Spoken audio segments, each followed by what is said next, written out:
Y bien, mis amigos, regresamos aquí al segundo segmento de La Otra Realidad.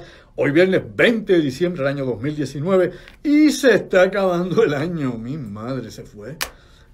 Se fue prácticamente 11 días, menos de 11 días, se nos vaya el 2019, comienza el 2020, año eleccionario en Puerto Rico y en los Estados Unidos.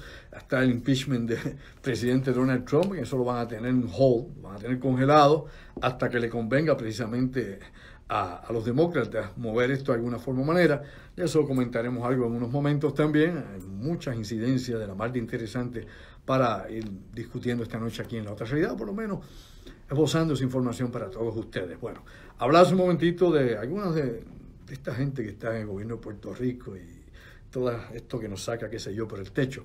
Pero bueno, vamos a dejarlo ahí porque yo no me gusta convertir este programa en crítica partidista de los partidos o crítica política local, de trinchera, política chiquita. Yo creo que hay otros asuntos que por ende son más importantes y que muchísima gente pues quiere tal vez escuchar sobre estas cosas. Bueno, pero hay algo que tengo que decir que a mí me preocupa de toda esta cuestión de los gastos y todo lo que pasa aquí en Puerto Rico. El DMO, que tiene que ver con, obviamente, turismo en Puerto Rico, Discover Puerto Rico y todo lo que hay con esto. Salió una noticia precisamente aquí que se transmitió por Radio Isla 1320, que estaban entrevistando a Tomás Ramírez, que es el presidente de los dueños de paradores en Puerto Rico y todo este tipo de cosas, donde estaba diciendo de que los gastos y los sueldos que ellos pagan ahí, que se pagan con los fondos públicos, con los fondos del pueblo de Puerto Rico, con lo que yo doy, con lo que tú das, con lo que pagamos acá en impuestos, porque eso no hay que informarlo, que eso no hay que decírselo al público, porque no, eso es privado, que eso, hombre, qué falta de respeto al pueblo, y qué incapacidad definitivamente para manejar la cosa pública tiene mucha de esta gente que entra ahí, que obviamente pues representan más bien sus intereses privados y no los intereses del pueblo de Puerto Rico. Lamentablemente aquí cada cual tiene su parcela, su finquita en este país, y si puede usar el dinero del pueblo lo utilizan, que lamentablemente a eso acostumbrado, el gobierno de Puerto Rico, desde que estaba Fomento, cuando existía Fomento, pues decirse que eso ya no existe básicamente, todo lo que ha habido en el gobierno de Puerto Rico, inclusive Hacienda, cada vez que dan incentivos al gobierno, a grupos aquí de industriales o a grupos de supuestamente de inversionistas o a los millonarios que vienen por la ley 22 o lo que aparezca y la ley 20 por el otro lado, todo eso que usted ve antes de las 9:36, aunque sea del Congreso, toda la locura hasta que usted ve de estar dando incentivos como la que le dan a Monsanto, que es de cientos y cientos de millones de dólares, mientras no le dan prácticamente nada al agricultor bona fide en Puerto Rico. Toda esa vorágine de locura, pues es lo que provoca que la gente que entra y tiene algún tipo de consorcio, con el gobierno de Puerto Rico, pues se crea que los fondos públicos les pertenecen, que les puede salir donde no le da la luz, hacer lo que le da la gana con el dinero del pueblo. Chojos de infelices. A eso se trata esta gente. Pero aquí nadie le pone cascabel al gato, lo he dicho tantas veces, nadie toca la llaga. ¿Cómo que esto no hay que discutirlo? Mire, aquí definitivamente si algún representante, algún senador se respetara a sí mismo y le sirviera al pueblo de Puerto Rico, obviamente ponía un proyecto ahora mismo de que todas las transacciones, todos los contratos son todos de gobierno, todos los negocios de gobierno. Habría que obviamente, como se hacen con los juicios y cuando se hacen con las demandas, que usted los publica en el periódico, pues bueno, todo eso se debería publicar. Que doña Juana, que don Pablo, que Ambrosio, que Carmen, que todo el mundo lo pueda ver, es un edicto, por ejemplo, un edicto, un periódico, o en cualquier lado, en una página de internet para los que son más millennials, lo que fuese, que el pueblo pueda ver si hay transparencia. Yo he dicho que siempre es tan transparente que es invisible y nadie lo ve, porque no nos dejan ver. Y eso no es seguridad nacional, no estamos hablando aquí del Departamento de la Defensa, de la CIA, de la NSA, estamos hablando de eso. El gobierno de Puerto Rico pues se presta para este tipo de bandidaje y siempre nos están robando, son unos ladrones. Fíjese usted que los escándalos continuamente es de gente que se apropia de fondos públicos, de mal manejo de fondos públicos. Y casi siempre los que van a la cárcel son las acusaciones federales, los locales, muy poquito, una cosa mísera, uno que otro, cuando en vez raspó un poco. Y de eso hace mucho tiempo. La realidad es que aquí no se maneja nada de eso. Aquí hay gente por ahí que sigue campeando por sus aspectos, como este señor Elías Sánchez, pana de Wanda Vázquez y tantos más. Pero aquí la gente tiene memoria corta, aquí la gente anda en Bobalandia, aquí olvide viva, yo soy PNP, levanto la palma, soy popular, fuego popular, pues qué sé yo, levanto la bandera del PRI, la que sea, la gente anda en Boba. Lamentablemente la mediocridad nos está matando y la falta de honestidad aún más de toda esa gente que alegadamente gobierna en este país. Pues bueno, vamos por otras cosas. Vámonos para los Estados Unidos. no solamente vamos a tratar la cuestión del impeachment en un momentito también, ¿no? Y que como he dicho, se ha quedado precisamente ahí. Lo han mantenido en hold, precisamente Nancy Pelosi, porque no le conviene al Partido Demócrata. O sea, Mitch McConnell, ¿no? El speaker republicano. Recuerden que en el Senado no hay un presidente per se. Para votaciones grandes del Pleno, ¿no? Cuando hay empates en el Senado, de votaciones, etcétera, etcétera, usted tiene obviamente al vicepresidente de los Estados Unidos, Mike Pence, en ese sentido, y ahí en eso interviene. Pero él no nombra comisiones ni mueve capital en el Senado de los Estados Unidos, porque eso es otra rama, él pertenece a la rama ejecutiva. ¿Lo entendió? Separación de poderes, elemental. Pero bueno, es un poco diferente acá, al igual que el sistema electoral allá es por colegios, es diferente, electoral es diferente aquí, no somos exactamente igual. Ni en el sistema, obviamente, republicano de gobierno de ellos, ni en nuestro, funciona de diferentes formas. Por un lado en la colonia y por otro lado allá en Washington, no en la metrópoli. Pero a lo que voy con esto, que Nancy Pelosi, obviamente, el conflicto ahora es entre Nancy Pelosi y Mitch McConnell, no es entre Trump y los demócratas, son ellos. Y sabe Nancy Pelosi que si hubiese bajado ya todo esto del impeachment, ¿no? De juicio político, de residenciamiento contra Trump, lo hubiera bajado ya el Senado, ya para la segunda semana de enero ya esto estaba liquidado, el Senado lo hubiera dado para abajo, a viva voz, se acabó, aquí no hay nada que buscar y se acabó el evento. Y Trump sale bien y utiliza eso en su campaña y se fastidió al Partido Demócrata porque le van a dar para abajo. ¿Ah? Y le va a salir el tiro por la culata. Pero definitivamente pues aquí hay estrategias políticas y aquí pues están guardando obviamente esta carta, reteniendo esto para que se estire el chicle todo lo que se pueda y se mantenga eso en hold hasta que alegadamente, según Nancy Pelosi, pues Mitch McConnell y los republicanos, ¿no? La mayoría republicana del Senado, le explique cuáles son las reglas de juego, cómo van a ser definitivamente los debates, cómo van a ser el procedimiento que se va a correr aquí en el impeachment allá en el Senado, etcétera, etcétera, una serie de detalles que no se han dado. Y a ver si lo mantiene. A lo mejor no llega nunca al Senado, quién sabe. No hay un tiempo definido para esto. Así que esa es parte de las estrategias que están corriendo en estos momentos en los Estados Unidos referente a eso. Mientras eso sucede, pues el presidente Trump firmó el presupuesto militar de los Estados Unidos para el 2020 y recuerde que ese presupuesto anual comenzó ya el 1 de octubre. Pero firmó, ¿no? Obviamente, con su firma, el proyecto o el presupuesto militar del Departamento de la Defensa en $738 mil millones. Eso es una barbaridad. Wow, o sea, es el país que más dinero gasta en el mundo en la defensa, porque también es el país que más instalaciones tiene en todo el mundo, es el país que tiene más barcos en el mundo, es el país que tiene más aviones de guerra en el mundo, es el país que más satélites tiene para espionaje de guerra en el mundo. Pues obviamente una cosa bárbara, aunque no tiene naves espaciales para mandar a sus astronautas alegadamente en estos momentos, por lo menos a nivel oficial, a la estación espacial, y que en ese proceso está, y de eso fue el que mencioné hace un ratito cuando hablé del accidente que había habido precisamente con el lanzamiento de un misil, un Atlas, esta mañana, y de la cápsula Starliner, que es una nave espacial, ¿no? Una cápsula que se supone que es la que va a transportar próximamente, de la Boeing, de construcción de la Boeing, es quien próximamente va a llevar los astronautas a la estación espacial, porque ya se acabó el pon con los rusos, ya en Roscosmos no quieren más a los norteamericanos para absolutamente nada. Y que recuerde que allá más o menos 50, 60 millones, a veces hasta 70 millones se ha pagado por cada astronauta que usted monta, ¿no? En una nave, en un cohete, esos Soyuz, y los tira para allá, pues eso es lo que le cobran a la NASA, Roscosmos. Así que, pues, ya dijeron también los rusos que ya no, se acabó ya el evento, busquen su PON para subir ahí arriba, cómprense lo suyo. Bueno, ¿cómo se desglosa todo este presupuesto militar de los Estados Unidos y hasta qué nivel queda? Pues bueno, $658 mil millones. Fíjese usted la deuda de Puerto Rico, eso es peanuts. $658 mil millones, de esos 738 mil son para el programa de seguridad nacional del Departamento de Defensa, ¿ok? De los Estados Unidos y del Departamento de Energía. ¿Por qué Departamento de Energía? Porque el Departamento de Energía es que tiene la energía nuclear. Todas las armas nucleares, todas esas armas no convencionales caen bajo el Departamento de Energía, obviamente, claro, ramificado, ¿no? con el Departamento de la Defensa, obviamente, con el que está a cargo del Estado Mayor. Por otro lado, $75.500 millones para operaciones militares en ultramar para este año, $75.500 millones. Eso es para las operaciones de este año en ultramar, ¿no? Operaciones que puedan haber, qué sé yo, en el Mar Meridional, allá en Siria, en Irak, Afganistán. Bueno, en Afganistán se han gastado ya desde el 2001 hasta la actualidad $1 trillón, $1 trillón en Afganistán, no un billón. Usted lee eso, un billón en español no es lo mismo que allá, que en la casa del tío Sam. $1 trillón, $1 millardo acá, ¿no? $1 millón de $1 millón. un millón, eso está brutal. Bueno, operaciones militares en ultramar.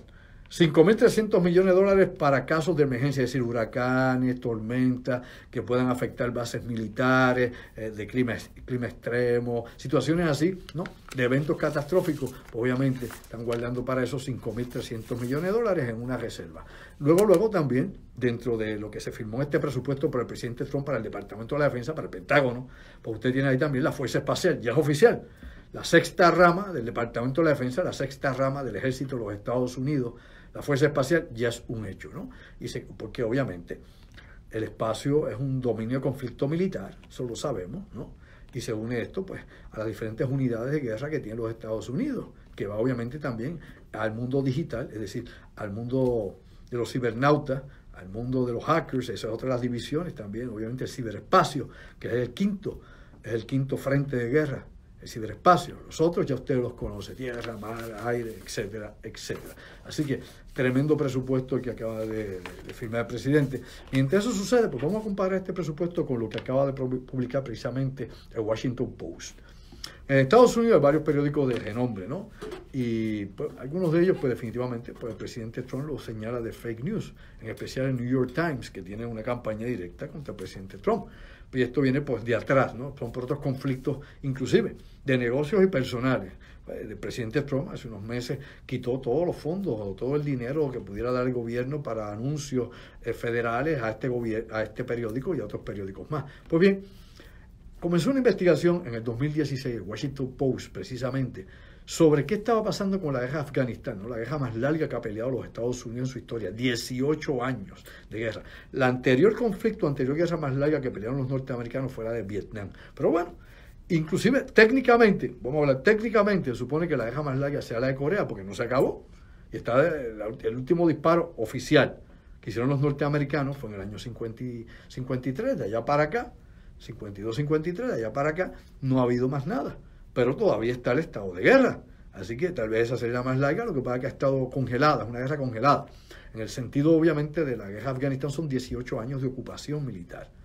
Es la guerra más larga, como he dicho, y es una guerra de mentira, ¿no? Es la gran mentira, ¿no? Es una impostura de la guerra, donde ha habido generales que los han depuesto de su posición porque han escrito cartas, no solamente al secretario de la Defensa, allá al Pentágono, diciéndole que cuáles son los objetivos, cuál es el plan a seguir, quién es el enemigo, cuáles son los equipos que vamos a tener, cuáles son las unidades que están disponibles, cuáles van a ser las operaciones, cuál es el plan de operativo para todo esto. Los headquarters no nos dan la información suficiente, la inteligencia pues no cubre los blancos de combate, no se sabe qué hay, es un mare magnum de locura lo que hay aquí, un pandemonium. De hecho, hay generales que han escrito a Casablanca durante el tiempo que estaba Obama allí, y estos generales fueron depuestos. Y estaba, por ejemplo, el general McChrystal, que le quedaron un caso terrible porque alegadamente hablaba de las operaciones de Afganistán con la chilla. Ha habido muchas cosas de las que aquí el público se lo olvidó, ¿no? O que meramente pasaron sin gloria y sin pena y nadie se acuerda de toda esa situación. Así que no habían planes de guerra. ¿Quién es el enemigo? ¿A quién le disparamos? Aquí todo el mundo se ve igual. Todo el mundo parece que tiene una toalla en la cabeza, le disparamos a todos. Por eso es que ha habido tantas muertes civiles. Y aquí lo que señala el Washington Post, que es que en toda esta gran mentira, en esta falacia que se le ha vendido a los Estados Unidos, como se le vendió aquella cuestión, ¿no? ¿Se acuerda usted de las armas de destrucción masiva de Irak, que era una gran mentira? Y que nadie que ya sepa la verdad, ya ha estudiado, pues se mantenga despierto, todavía pues se cree ese cuento. O sea, las armas de destrucción masiva no estaban, no había nada en Irak cuando obviamente vinieron las operaciones. Cuando se vino a limpiar y a buscar, no había nada de eso. Eso era una cuestión que Colin Powell lo tiró por ahí, porque esa fue la información que le dio la CIA supuestamente, y que eso es lo que le habían señalado que él tenía que decir las Naciones Unidas, hizo el papelón. Así que le mienten a la gente para llevarnos a la guerra. Lo mismo que la guerra de Vietnam, con la cuestión del Golfo de Tonkin, donde alegadamente hundieron un barco norteamericano y fue una mentira. Lo mismo que pasó con el Maine, que supuestamente lo hundieron los españoles allá en La Habana, en Cuba, y fue otra mentira. Explotó por una chispa de polvorín a más de 5 millas de la costa. Así que por ahí estamos con el Álamo, Pearl Harbor, lo que usted quiera. Es el cuento chino, ¿no? Hay demasiada cosa. El Lusitania, siga buscando tantas cosas que pues lamentablemente es la mentira y le lavan el cerebro a la gente y la gente no se pregunta el porqué del porqué. Aquí es bien interesante porque el $1 trillón que se ha invertido allá se ha fumado quién sabe en qué. el porqué de las muertes de tanta gente en este lugar, ¿no? Los documentos clasificados que se han estado publicando y se han estado discutiendo. Actualmente hay 14.000 soldados norteamericanos allá en el territorio de Afganistán y hay 8.000 más de la OTAN. Esas son las fuerzas que quedan de ocupación. El Talibán exige que esa gente abandone aquello allí. De hecho, no solo el Talibán, otros warlords de la región exigen que lo abandonen. Recuerde que la mayor producción que tiene Afganistán no es petróleo, no es gas natural, allí no se explota eso. De hecho, allí dicen que hay litio y que hay otros minerales que se pueden utilizar, ¿ok? Inclusive diamantes, y se habla también de uranio y otras cosas más que podrían explotarse allá en gran cantidad, pero que no hay quien las explote con la guerra continua y definitivamente con una producción que sobrepasa anualmente, ¿no?, los 600.000 millones de dólares en opio y heroína. ¿Para qué rayos van a explotar eso? Siguen sembrando amapola elemental, amapola de noche. Y la amapola que antes destruían los sembradíos los talibanes, también la siembran ahora los talibanes. Así que la amapola es que, pues, vox populi, que todo el mundo la siembra allí y que la compra la CIA y la compra muchísima gente más para vender en el mercado internacional de heroína, específicamente Estados Unidos, que es el mercado de drogas ilícitas más grande del planeta. Ahí está, el más grande mercado de drogas. Todo el mundo quiere llegar allí. No es Europa, ¿eh?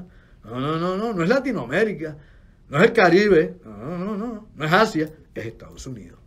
Así que, ¿cómo usted quiere acabar con un mercado si ese es el mercado más grande? Y allá no lo quieren acabar porque hay tantísima gente involucrada en esto, son tantos los implicados, que nadie quiere acabar con el mercado de tráfico de drogas. Pues bien, es interesante porque los números que se traspolan de todas estas incidencias de guerra, de todo este dolor que se ha creado, esta destrucción masiva allá en Afganistán, pues no, es casi indescriptible para nosotros. Primero porque en Afganistán no hay grandes ciudades. Este no tiene ciudades con rascacielos y edificios, no tiene ciudades como las tenía allá en Siria, que ahora están devastadas y que hemos visto decenas o cientos de videos de los bombardeos, como los que recientemente estaba haciendo esta semana la aviación rusa. Mató más de 30 personas allí en Idlib, al norte de Siria, bombardeando indiscriminadamente. No saben a quién, pero lo de ellos es bombardear. Olvídese de eso, el que está allá abajo se muere. De eso criticaban, por ejemplo, la infantería siempre a los que estaban en la Fuerza Aérea, que ellos matan de allá arriba, tiran y no saben ni a quién le dieron abajo. Nosotros tenemos que pelear aquí, frente a frente. Pero la historia es que únicamente el 3% de los soldados realmente pelea. El resto se queda atrás, como pasaba en la guerra de Vietnam, ¿verdad? En la guerra de Vietnam, solamente el 30% de las tropas estaban en combate.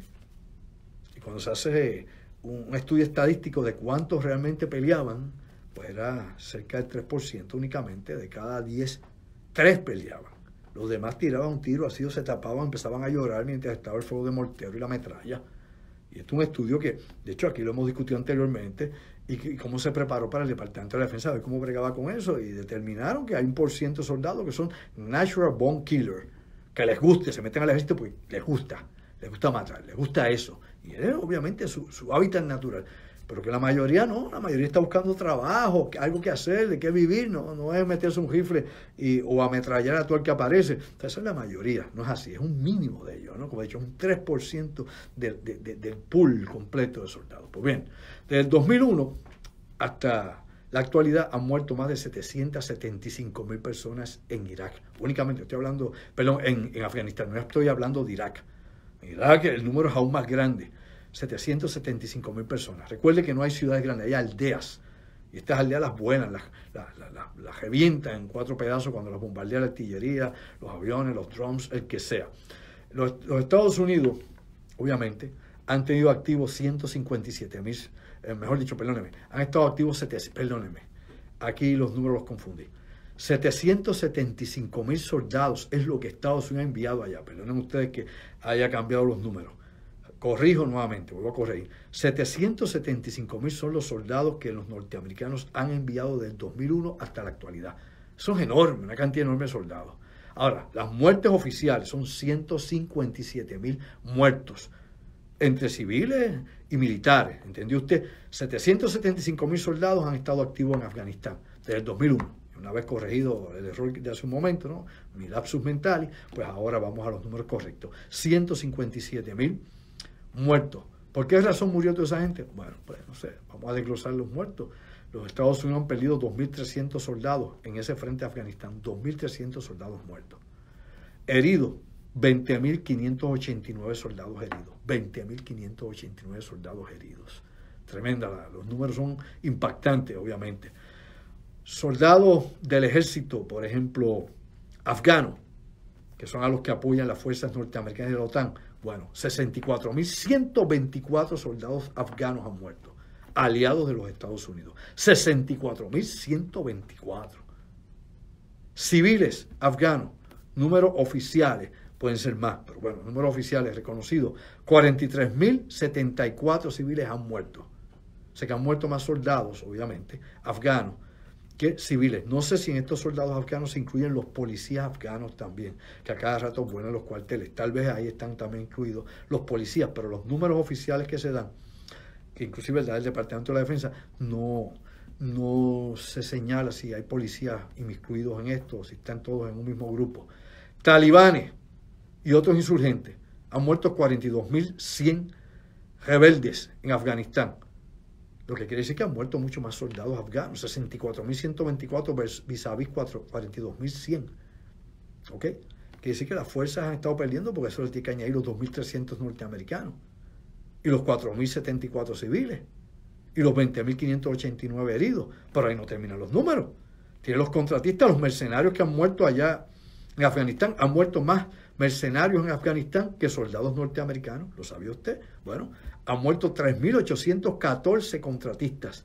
Es decir, Soldier Fortune, soldados mercenarios, 3.814 han muerto allá en Afganistán. Y de la OTAN, soldados de la OTAN, franceses, británicos, los que hayan estado, 1.145. Cuando usted suma todo esto, le están dando una pela. O sea, ya los talibanes se los están pasando por donde no le da el sol, se los están comiendo crudo. Y no solamente los talibanes. Allá se acusa, por ejemplo, en la última cumbre que hubo en esa región de Eurasia, donde estuvo Rusia, estuvo Irán representado, ¿no? Estuvo Kazajistán, estuvo en otros países de esa región, indicaban que las fuerzas especiales norteamericanas, las fuerzas de inteligencia norteamericanas habían estado trasladando, según ellos, al Estado Islámico, a Daesh Afganistán, que han estado moviendo cientos de miembros del Estado Islámico para que lleven a cabo ataques terroristas. Y en esa reunión estuvo Putin, y Putin fue uno de los que dijo eso, Vladimir Putin. Y allí estuvo Xi Jinping también, Xi Jinping, el presidente de China, y él dice que sí, que los Estados Unidos están metiendo allá a los talibanes. O sea que obviamente hay acusaciones de las otras superpotencias militares del mundo señalando a Estados Unidos. ¿Quién tiene la razón? ¿Quién dice la verdad? La experiencia histórica dice, y esto es innegable, porque son los datos y no hay forma de borrarlos, taparlos, hacer bruta a la gente, es que definitivamente los talibanes lo crearon los norteamericanos, lo fabricaron y se lo fabricaron para tirárselo encima a los rusos. Le decían mujahidines, ¿se acuerdan ustedes de los mujahidines? Esto lo he explicado yo hasta la saciedad. Y crearon las madrazas junto con la inteligencia de Pakistán, el CIC de Pakistán, o el COO de Pakistán. Ellos con la CIA crearon las madrazas, que son estas escuelas islámicas que producen islamistas, que producen terroristas, que producieron y crearon a los talibanes, que nacieron en Pakistán, no en Afganistán. Y ahí produjeron también a quien Osama Bin Laden, que lo entrenó la CIA. Esa es la historia. Todos lo sabemos. El que ha leído algo de esto un poquito por lo menos sabe que esa es la historia. ¿Quién creó a quién? ¿Quién creó a Frankenstein y después lo soltó por ahí? Entonces, pues tienen a Afganistán donde no hay forma o manera de controlar ese país. Que la historia nos dice que los británicos se fastidiaron allí, que la historia nos dice que los rusos se fastidiaron allí, que la historia nos dice que inclusive Genghis Khan no pudo ocupar y dominar ese país tampoco, que la historia nos dice que Alejandro Magno se fastidió también allí, que todo imperio que ha subido allí, por eso dicen que aquel lugar es que el cementerio de los imperios. Así que se sabía al principio que nos iban a dar como panderete culto. O sea, lamentablemente, es bien difícil. Hay casi 20 y pico de etnias que se reparten aquello allí. Y hay decenas y decenas de warlords y aquello, se hablan varias lenguas. Es un país muy difícil. Es un país islámico. Más que islámico, es un país islamista. Es difícil bregar con eso, bien difícil. Por eso allí los iraníes no se meten. Por eso allí más ningún otro país de la región se mete para nada, los deja vivir a ellos como vivían. Ellos vivían pues prácticamente en el medievo, con su califato, obviamente, con sus líderes del Talibán y con toda la gente que ha estado allí tribal, por siglos, tribales por siglos. Así que tenían al Mulá Omar, que ya murió, hace unos años atrás, y los mulá pues, que dirigieran aquello, nadie se iba a meter con eso. Cosas interesantes que hay que ponernos a pensar más allá de lo aparente. De hecho, hablando de todo esto de los llamados contratistas, usted sabe que aquí en Puerto Rico, algo que voy a hablar mañana, hay un sinnúmero de grupos de contratistas que trabajan aquí en Puerto Rico, desde Phoenix International, obviamente, hasta GS4, aquí en Puerto Rico, GS4, que es el grupo más grande del mundo, es británico, de hecho, GS4 es británico, es el grupo más grande del mundo, ¿no? La organización más grande del mundo de contratistas y mercenarios, tiene cientos de miles. Quien más gente contrata en todo el mundo, los trae de Sudáfrica, los trae de Rusia, los trae de Estados Unidos, los trae de Australia, los trae de todas partes. GS4, aquí en Puerto Rico dan servicios de seguridad, dan servicios electrónicos, etcétera. Pues esta gente ha estado inclusive allá en Irak y en Afganistán también, para que usted sepa cómo es esto. Y acá en Puerto Rico, como estaba DynCorp, como han estado muchos otros más, Blackwater, que lo hemos mencionado, vamos a hablar de eso mañana ya, ha estado aquí Viking, que es otro de los grupos también de mercenarios que van directamente al grano, a eliminar objetivos directamente, entre otras más. Hydra y otras más. O sea, que aquí ha habido muchísimos de estos grupos aquí en Puerto Rico, entrenando o ocupando, por ejemplo, plazas aquí, es decir, contratando gente en la isla de Puerto Rico. Cosa de la más de interesante, que obviamente es preocupante también, y que nos tiene que poner a pensar más allá de lo aparente. Mientras todo eso pasa, mientras todo eso que yo discuto aquí, se los traigo acá a ustedes, siguen las relaciones muy mal con Turquía. Esta semana, inclusive el presidente de Turquía, Recep Tayyip Erdogan, tiró un ultimátum a los Estados Unidos. Tanto fue así que el mismo secretario de Defensa de los Estados Unidos, Mark Esper, pues quería reunirse, ¿no?, con su homólogo, ¿no?, con su igual, allá en Turquía, para preguntarle si esta cuestión de sacar a los norteamericanos, de cejar la estación de radar de Kureknik, o de cejar, por ejemplo, la base aérea de Incirlik, realmente era una posición firme que tenía Recep Tayyip Erdogan, presidente de allá de Turquía. Bueno, cuando vengamos a la pausa, vamos a hablar de eso y mucho más. Aquí esto pique y se extiende. Yo creo que aquí tenemos que ver más allá de lo aparente, y el mundo no es lo que se discute acá en el insularismo mediático de Puerto Rico. Acá estas son noticias por abajo del radar, cuando son noticias internacionales, que parece ser que nos interesan mucho porque estamos interesados en la política chiquita, en la cosa de todos los días, como digo yo, en el viento de ventorrillo o en la lágrima de mangle. Esa es la vida. Y acá en Navidad queremos que el mundo se congele y que nada más pasa en el planeta. Solo nosotros existimos en Puerto Rico. Solo nosotros somos. Esa es la mentalidad. No es fácil. Vamos a una breve pausa. Me dice ya las señales acá atrás. Me hace clave Morse, me hace por ahí. Me pega SOS. Acá Héctor Colón, el rookie. Y le digo, ¿sabes qué? Llévatela. Pégala a Puerto Rico.